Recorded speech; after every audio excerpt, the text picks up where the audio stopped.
Bom, pessoal, vou utilizar o livro para poder explicar para vocês a respeito do histograma, página 435, tá bom? Porque aqui já está tudo organizadinho e eles usaram um exemplo bom aqui, que eu com certeza usaria se a gente estivesse em aula, fazendo uma pesquisa sobre a altura de vocês, ou talvez a idade. Mas vamos utilizar esse próprio exemplo aqui do livro para entender melhor sobre o gráfico de histograma, ok? Assim como outras ferramentas estatísticas gráficas, o histograma nos ajuda a visualizar, organizar e compreender os dados de uma pesquisa. Ele é construído por meio da organização de dados e de técnicas que os separam em classes e intervalos para posteriormente serem postos em um gráfico de barras que poderá ser tanto vertical quanto horizontal. Esse tipo aqui de gráfico, ok? Aqui, no caso, é um gráfico de barras na vertical. Na construção do gráfico, deve-se ter as mesmas classes e os mesmos intervalos utilizados na tabela, a orientação dos eixos, além de título que condiz com a pesquisa e a fonte. Para explicar a seus alunos do 9º ano, que é um histograma, um professor realizou uma pesquisa na sala de aula. Tô lendo sem ponto, né? Ponto. Nessa pesquisa, ele queria saber a altura de cada aluno. Bom, após entrevistar cada um, organizou os dados na tabela a seguir. Então, aqui a gente tem nomes, altura. Nomes, altura, nomes e altura. Beleza? Observe na tabela que temos muitas alturas diferentes e, nesse caso, montar um gráfico de colunas seria inviável. Porém, o professor mostrou que é possível agrupar as alturas por classes, chegando à distribuição de frequências a seguir. Pessoal, este símbolo aqui, ele inclui o elemento da esquerda e exclui o elemento da direita. Nesse caso, o que isso significa? Significa que o professor aqui, ele está considerando alturas que vão de 1,59 m até 1,64 m. Aqui, ele está considerando alturas que vão de 1,65 m até 1,70 m, de 1,71 m até 1,76 m, de 1,77 até 1,82, de 1,83 até 1,88. Ok? O símbolo, este aqui, representa o intervalo utilizado, em que a parte da esquerda está inclusa no intervalo, ou seja, essa aqui está inclusa, enquanto a direita não. Então, vamos ver aqui, ele contou que 7 alunos têm a altura que vai de 1,59 até 1,64. Então, a Bárbara entra nessa altura. A Carolina entra? Não. Por quê? Porque a Carolina tem 1,65. A Carolina vai entrar nessa contagem aqui. 1,62 entra. 1,68 não. Aqui, 1,59, Maria Eduarda entra. 1,61 entra. 1,63 entra. 1,59 entra. Gabriel, Bruno, 1,63 entra. Aqui mais ninguém, a Júlia não entra, né? Porque aqui vai só até 1,64. Então, vamos contar, 1, 2, 3, 4, 5, 6, 7. 7 alunos, ok? E assim sucessivamente.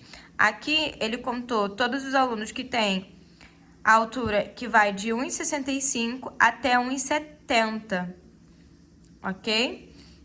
E aí, pessoal, o que está acontecendo aqui, depois que ele contou, né, essas classes aqui?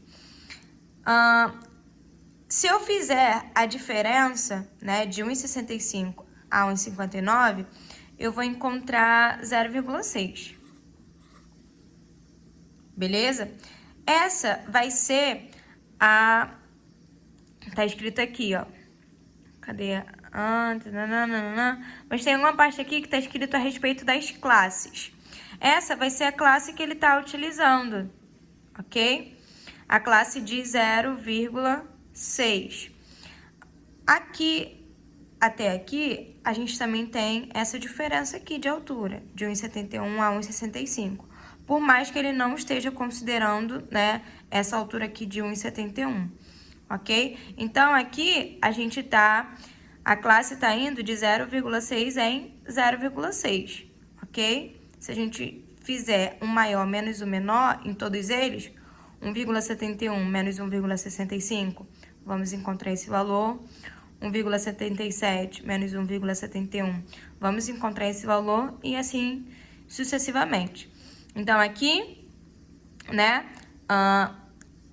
aqui, ó. Porém, o professor mostrou que é possível agrupar as alturas por classes, achei. Então, aqui ele tá agrupando por classes. As classes, elas têm essa variação aqui e ele chegou nessa nova tabela aqui.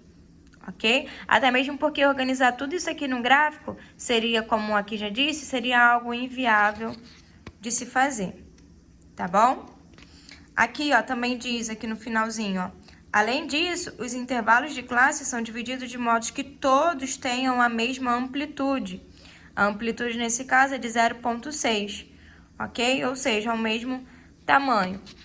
E se a gente virar a página, nós vamos encontrar aqui o nosso histograma. Aqui, ó, essa reta aqui está representando a altura em metros, ok? Esse eixo aqui na horizontal. O eixo da vertical está representando o número de alunos, ok? Então, aqui, ó, lá na primeira situação, né, nós temos, né, 7 alunos que têm a variação de 1,59 a 1,64, ok? 7 alunos que têm entre 1,59 e 1,64. Aqui, ó, ele colocou exatamente do jeitinho que tá a tabela, as classes que estão lá. Aqui do lado, ele vai representar o número de alunos, ok? De cada uma. E vamos observar o seguinte. Vamos observar os seguintes detalhes desse histograma. O eixo vertical representa o número de alunos com tal altura em uma determinada classe. No caso, a frequência em que ocorre a altura naquela classe, né? Então, tenho 7 alunos que tem essa altura aqui que vai de 1,59 a 1,64, ok? A frequência é a quantidade de alunos, ok? O eixo horizontal representa a altura dos alunos. O eixo horizontal representa a altura dos alunos. Os retângulos possuem a mesma largura. O histograma, a característica, acho que no caso mais marcante, pelo menos visualmente, do histograma é esse. Todos os retângulos aqui, em que eles estão sendo, né, divididos, separados, eles têm a mesma largura, ok? E representam a amplitude das classes, né? A amplitude, no caso aqui, é 0,6, ok? É 0,06, né? Eu falei 0,6, mas é 0,06. Bom, como o aluno mais baixo possui 1,59 metros, o gráfico não se inicia do zero no eixo horizontal, sendo utilizado o símbolo, este símbolo aqui para representar isso, ok? Para representar que o início não é proporcional ao restante do gráfico, ok?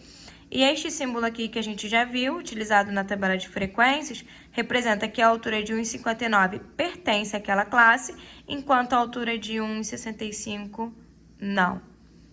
Beleza? Bom, eu acho tudo isso muito mais simples na prática. Então, vou passar a atividade para vocês se basearem nesse exemplo aqui do livro para poderem resolver, ok? A primeira coisa que vocês têm que fazer depois do levantamento da pesquisa, né? Se o enunciado já der alguma pesquisa para vocês pronta, vocês só têm que organizar isso numa tabela de frequências e classes.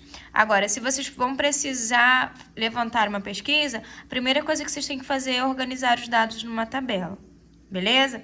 A gente vai tentar, vou passar para vocês tentem fazer e aí na próxima aula a gente corrige, ok?